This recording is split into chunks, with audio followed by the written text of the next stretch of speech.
wedding date, wedding venue, catering, ang bridal entourage, at ang mga guests, Mare. Naku, ang habang checklist mo. Ako, kulang pa nga yan, pero wala pa yan sa kalahati ng mga dapat ihanda na nagpapakasal. Dahil syempre, meron pang gagamitin ng mismong bride and groom. Aha, more wedding preparation tips tayo from Susan na nag-iikot pa rin sa ating wedding exhibit sa Fernbrook Gardens sa Las Piñas. Kamusta dyan, San?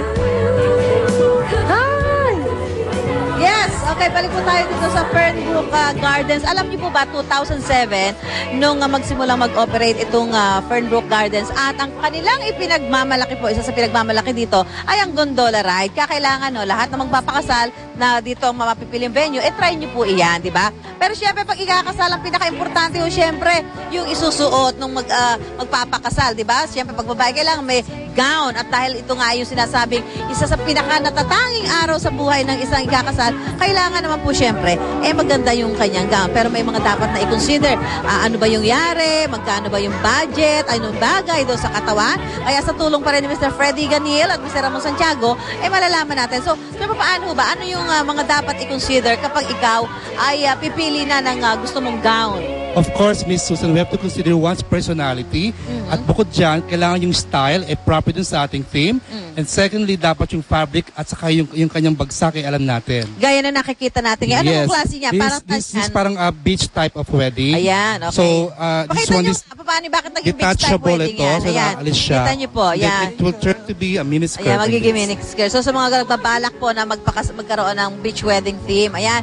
Si Sir naman, si Sir Ramon. Sir, so, dapat i-consider po ang budget. Of course, we have to consider the budget. Kasi sometimes sa mga customers, they would go practical. But for a designer, normally ang mga gowns would start sa 50,000. Pero hindi, may mga customers talagang tumatawad. Kaya we give them consideration. We can get good design at the same time, good fabric to sa price range na kaya nila.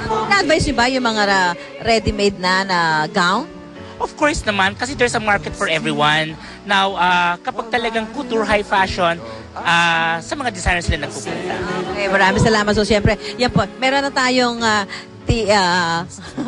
alam na ko natin ngayon kung paano tayo pipili ng gown. Ngayon naman, syempre, pinaka-importante pa rin ang bulaklak. At makakasama natin si Miss Lorraine Macapagal ng 58 Flowers and Style. So ma'am, paano ho natin pipiliin yung mga bulaklak dahil medyo mahal din ang mga bulaklak, lalo na kung medyo yung mga rosas. Paano pipiliin yan? Mama, maganda pong gawin, maging open tayo sa mga locally grown flowers. Lahat po na ginamit namin today sa mga bouquets namin, dito po yan lahat tumubo sa Philippines. So, mas flexible po pagdating sa mga prices. Parang sinasabi rin na kailangan yung gamitin mong bulaklak, at least yung season na flowers. Ganun ho ba mga bulaklak? Talaga may season pa rin? May season din po talaga. So, dapat yung mga brides natin, bago sila pumili ng bulaklak, i-check muna nila sa mga napili nilang florist kung available po yung mga bulaklak po nila. Kung hindi naman, makakapag-suggest po ng options yung mga florist. Okay, hindi naman kayo ng suggestion kung saan mas makakatipid yung magpapakasal. Opo, nag-offer din po kami ng different suggestions. Kunwari po sa church arrangements, pwede pong gumamit ng mga props para malimitahan po yung mga bulaklak. Salamat, ma'am. Ngayon, sa wedding, hindi ho nawawala ang cake dahil ang cake ang sinasabing simbolo po ng pagkakaisa ng mag-asawa. So, si Miss Susan de la Cruz ng Bethany Dream Cakes, paano ba pipiliin yung klase ng cake na gagamitin mo sa wedding? Okay. Ang pagpili kasi ng wedding cake sa kanila ay depende sa theme ng kanilang wedding, and most especially is depende sa personality ng bride. Yeah. Paano klase? Example? Meron kasing mga bride na hindi mahilig sa flowers. So, ang gagawin nila is yung mga modern na wedding cakes. Meron din naman yung mga ganitong klaseng type of cakes. So, iba-iba talaga.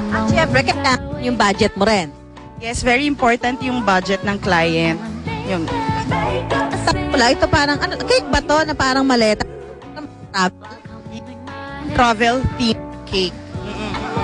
Salamat, Miss Susan. Okay, tayo naman.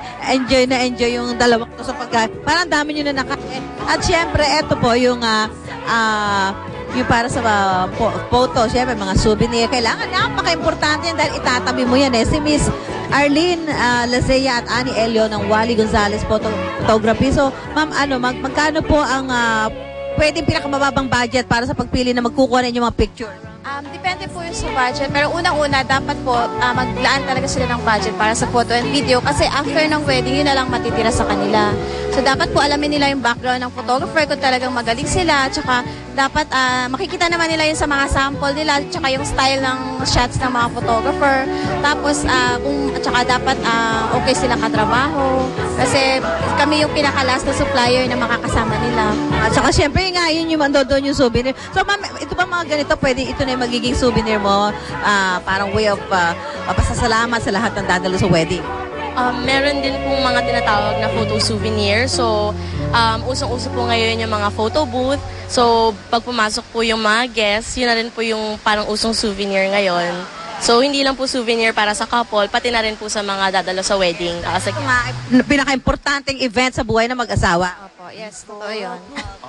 Thank you very much. So, yan po, no? Kahit pa paano, yung mga nagbabalak na mga nagpakasal, I'm sure, nakakuha naman po kayo ng mga tips dito mula sa pagpili ng inyong gagamiting gown, susuot na gown, ang mga bulaklak na kailangan sa wedding. Siyempre, ang cake, yan. At siyempre, yung mga para sa mga litrato, para sa photo souvenirs ng mga ikinakasal. So, papasalamat po tayo sa Fernbrook Gardens, ang Maestro Nueño, Jack and Jen Catering, Bethany Dream Cakes, 1558 Flower and Style, Wally Gonzalez Photography, Algemix Sound and Lights, at ang Modelista Talents. At magbabalik po tayo mula dito sa Fernbrook Gardens.